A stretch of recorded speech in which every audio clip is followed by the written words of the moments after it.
What's up, madlang people, mga kaklase ko, mga kaibigan ko at sa lahat ng mga taong nanonood sa akin ngayon. Welcome to my vlog! So ayun, this vlog is intended for those students who aspire to become a teacher. Because this vlog is very helpful and beneficial kasi yung vlog ko tungkol ito sa code of ethics ng mga professional teachers. So ngayon pa lang, tignan mo na itong video para malaman mo na kung ano yung code of ethics ng professional teachers. Pero before that, I will ask questions. Ito sa mga papaya. So let's start! Sin, may tanong ako sa iyo. Ano? Gusto mo ba maging teacher? Oo. Bakit? Ituro ko yung hindi alam ng mga bata. Gusto mo palang turuan yung mga bata. Very good. Appear ka nga, be. Sige, thank you. Bye-bye. Te, na kayo pangutan na ba? Saman. Anong wala ka nagmaestra? Kapo yung sig lesson plan. Ano pa? Ay, dagang kay batonon, sig visual aid. Char, sige. Thank you. Ma, I have something to ask. Unsay mo ang paglantaw pag maingon tag maestro og maestra?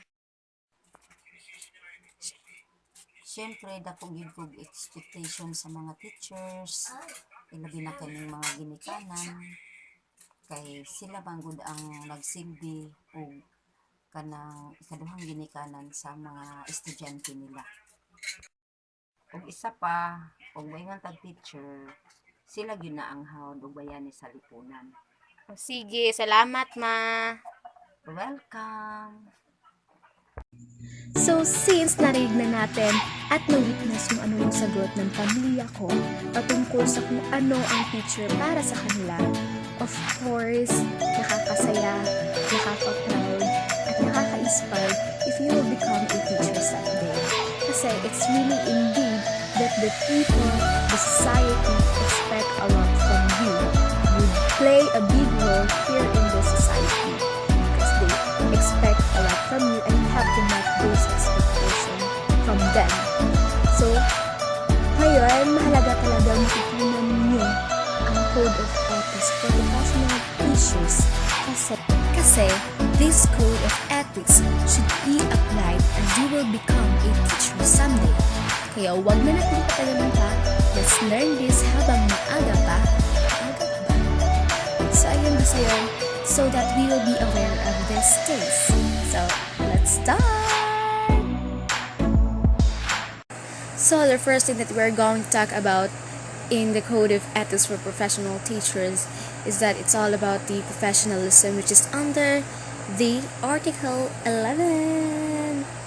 So, for Section 1. Section 1. A teacher shall live with dignity at all times. So now let's move with Section 2. Section 2.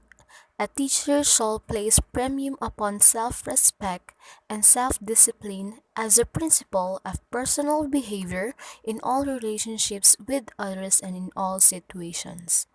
Section 3. A teacher shall maintain at all times a dignified personality which could serve as model of worthy of emulation by learners, peers, and others. Section 4. A teacher shall always recognize the Almighty God or being as a guide of his own destiny and of the destinies of man and nation. So for Section 1 to 4, what makes important here is that we should live with dignity at all times because you should stand as a good role model of all, most especially with your students because they will follow. That is why there is a saying that what you are doing will reflect with your students. Okay, so you have to have the dignified personality so that the students will follow by also having a good manners. Okay, also always recognize God as the one who will guide us in our life. So We should never forget that is why there is always a prayer every time we start the class and end the class. So, that's it.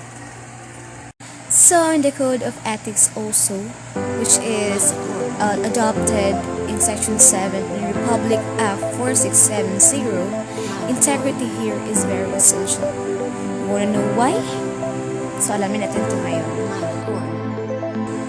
The teacher's work should not confined merely to the development of certain fundamental skills and also abilities. You know what are those? These are the 3 R's. 3 R's stands for writing, arithmetic, and reading. So these 3 R's should not be confined here only, but also with attitude. Kasi paano naman yung nakatransmit ka ng knowledge sa iyong estudyante if wala naman good values, hindi mo naman na-mold ng good character. So, values, hindi lang values. So, ayun dapat. Hindi lang knowledge ang maibigay mo sa iyong estudyante, which is all the information that you provided, but also knowledge with values. Marunong din siya mag-respeto kahit anong man ang alam niya, kahit mas marami pa siyang alam sa kanyang guro. So, that's it. So before we proceed with another topic which talks about the code of ethics again, so let's know first what is the preamble of professional teachers. So the preamble of professional teachers is that Preamble. Teachers are duly licensed professionals who possess dignity and reputation with high moral values as well as technical and professional competence. In the practice of their noble profession, they strictly adhere to, observe, and practice this set of ethical and moral principles, standards, and values. So now let's proceed with the code of ethics for professional teachers, relationship with the secondary stakeholders and tertiary stakeholders. So these are the teachers and the state, the teachers and the community, and the last one is that the teachers and the parents. Let's know each one of that things. Okay? The teacher and the state. The education of a child is not the sole responsibility of the school heads and teachers. In fact, school heads and teachers cannot do it by themselves. Of course, kasi hindi lang naman talaga responsibilidad ng mga school heads and teachers yung education ng bata or estudyante. Of course, we have to collaborate with the state in terms of their policies, their implementation for the benefits of the students in the education. And of course, hindi naman talaga nila magagawa ito by themselves. So let's work together with the state. Ayan. Remember, the schools are the nurseries of the citizens of the states. Another one is that every teacher or school official shall actively carry out the declared policies and shall take an oath of this effect. Also, every teacher shall mentally, physically, and morally free. Next, every teacher shall possess and actualize the full commitment and devotion to their duty. Another one is that every teacher should not engage with any promotion of political o mapareligious man at iba pa. Then, every teacher shall vote and exercise the constitutional rights and responsibilities. Also, not use his or her position to influence others. Lastly is that every teacher shall enjoy their academic freedom and of course their other privileges. So now, let's move with the teacher and the community. The teacher and the community. The teacher works in, for, and with the community. He or she rubs elbows with the leaders and members of the community who, like him or her, aspire for the development of the young.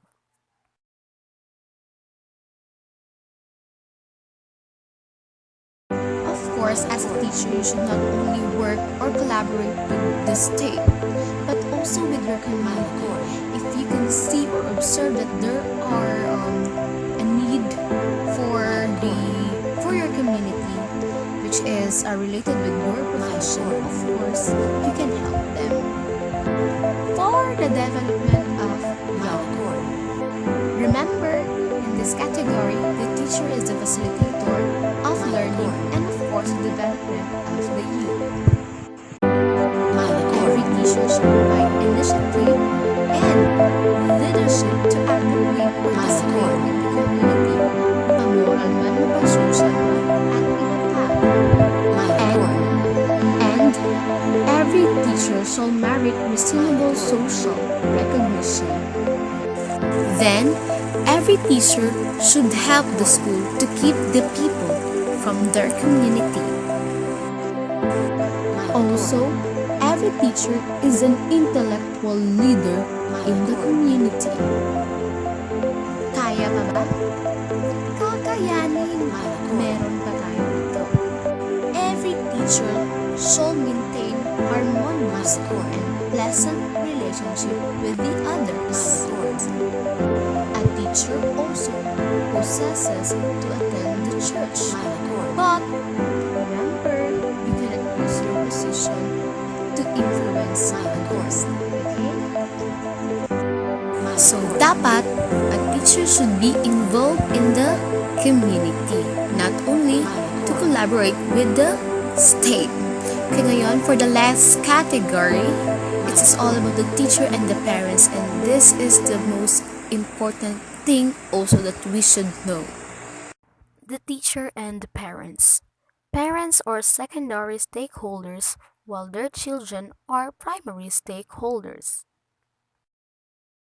Because a teacher shall maintain cordial relationships with others, most especially sa mga teachers and parents, kasi it's really unexpected at hindi natin ito maiiwasan na may mga parents na nagreklamo, and we have to maintain the cordial relationships, which is we have to be calm, respect, and huwag natin patayin yung pag-ibig, ang init ng mga parents. And we also ipa-understand natin kung ano yung reasons or their concerns. Also, a teacher should inform the parents kasi may mga instances where there is a problem with that kind of students, and of course, you have to let their parents know about that one kasi it's their also right para hindi naman sila ma-shock mo ano na nangyayari without knowing or informing them, because also that is the responsibility of being a teacher. Lastly, a teacher shall hear the parents' complaint with sympathy and understanding. Also, dapat discourage unfair criticisms kasi walang mangyayari kung hindi nyo naiintindihan yung concern ng parents. And of course, kapag sabi ko kanina, dapat hindi pagsabayin ng init ng ulo ng parents ng yung estudyante. Kailangan nakikita niya na naiintindihan mo yung concerns niya. And dapat, no unfair judgment or criticism without knowing what is the truth. Okay, so dapat doon ka talaga sa ano yung tama, and it should be justifiable. So, that's it. So, ayan, nandito naman tayo sa ibang parte ng bahay namin para malaman nyo na rin kung ano yung ibang parte ng bahay namin. So, ayun. So, dahil meron tayo sa ibang parte ng bahay namin ngayon, di ba paulit-ulit? So, di ba ngayon? Ano ba? So, ngayon, punta naman tayo sa ibang main topic ng Code of Ethics. Let's start again. So, ngayon, pag-uusapan naman natin ang the Code of Ethics for Professional Teachers' relationship with the internal stakeholders. Number one pala. The teacher and the learners. The learners are our primary internal stakeholders. They have no choice over the kind of teacher given them. So, tama naman talaga. Walang karapatan. Charot. Walang karapatan naman talaga ang mga estudyante kung anong strategy or method na pipiliin ng mga teachers natin para sa mga estudyante. Kasi sila ang nakakaalam kung ano ang para sa mga estudyante nila. Kung ano ang dapat na method gamitin para makaka-learn talaga sila dito sa pamaraan nito ng method. Kaya, you don't have the right to judge him or her. So another important thing na in this category is that learners have no right to discriminate or prejudice our teachers. And also, bawal tumanggap ang mga teachers ng mga anumang regalo na ibibigay galing sa mga estudyante niya. In any exchange na parang gusto siya pumasa, kailangan mong tanggapin itong binigay niya, ganun. So that is a big no. And lastly, bawal pumatol sa mga estudyante.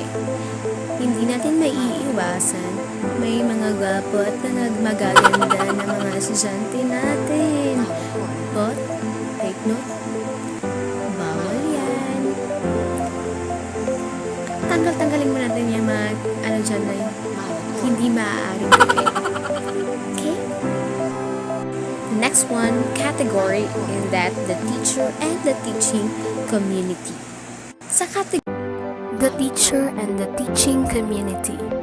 The professional teacher is not an island. He or she works with other professional teachers, some more or less experienced than he or she is, colleagues or teachers, partners, and collaborators. Sa kategoryang ito, of course, teacher is not an island. Hindi na ikaw nag-iisang nagtuturo sa isang eskwelahan. Of course, kailangan mo makipagsama sa mga kapwa mo guro. Kasi, lalong-lalo na kapag ikaw ay isang beginner teachers. Because, you're not that kind of expert and you have to collaborate with those more knowledgeable others than you. Or, let's just say, na mas more experienced than you. Lastly is that the teacher and the higher authorities. The teacher and higher authorities. In addition to colleagues in the teaching profession, professional teachers also relate to higher authorities who are his or her school heads, supervisors, and school divisions, superintendent, and etc. In this last category, ang sinasabi lang naman talaga dito is that you have to relate with the higher authorities, with those supervisors or other things na nandoon sa pangmataasan. Kasi they are more knowledgeable than us, as what I've said a while ago. So, sasabihin ko lang ulit na mas marami silang experience, mas marami silang alam. So, we have to relate with them and learn from them. And also, another thing is we should not false accusation. Okay? Sasabihin mo na, walang hiya ka. Ikaw ba yung ganun? So, bawal yun kung wala namang ebidensya. So, you have to work properly and appropriately. Okay? So, ayan, natapos din natin yung second main point about the Code of Ethics for Professional Teachers. Ngayon, dito naman ako bumalik sa lugar kung saan ako nasimula mag-vlog. Well, ngayon, this is the last and third main point about the Code of Ethics for Professional Teachers. So, this is about his or her as a person and also profession and business. So, in this himself or herself as a person, dito sinasabi na let's ensure as a teacher that teaching is the noblest profession. Of course, an isa pa dito, dapat let's have this CPD. You know what CPD is? The Continuing Professional Development. Kailangan ipapatuloy natin ang ating napsinag na pagsimulan na profession. Dahil this would help us to grow and enhance our teaching strategies, the way we teach or approach, so that it would enhance, of course, we will met the quality that we need in education. Okay?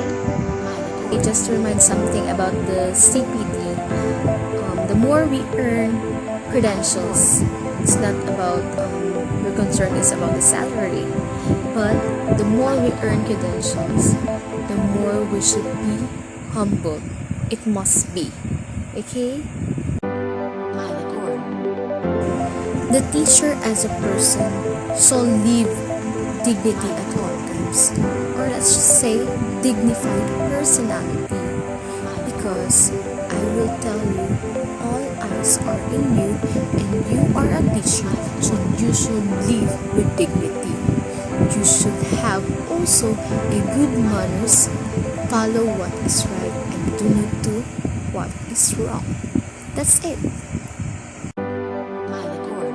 So in this last category about the teacher and the business, of course, in this category, ang pinupunto lang talaga dito is that alam naman natin na maliit talaga yung salary if you compare it in the other countries, the salary of the teachers.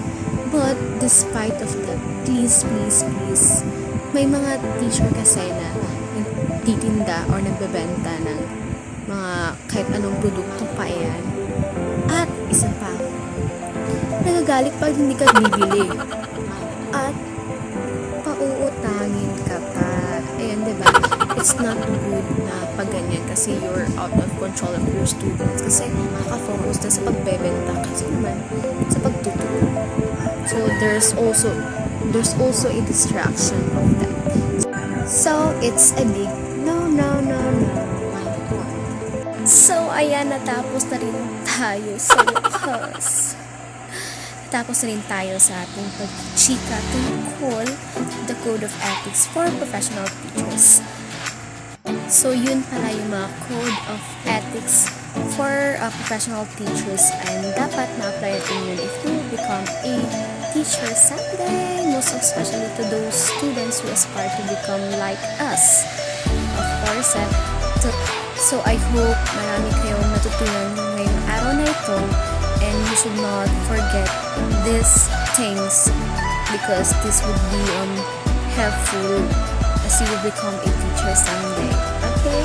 So, don't forget to subscribe, and marami pa tayong pag-uusapan with the other panahon. Okay? Thank you! Bye-bye! This is Elaiza's vlog. Thank you again for your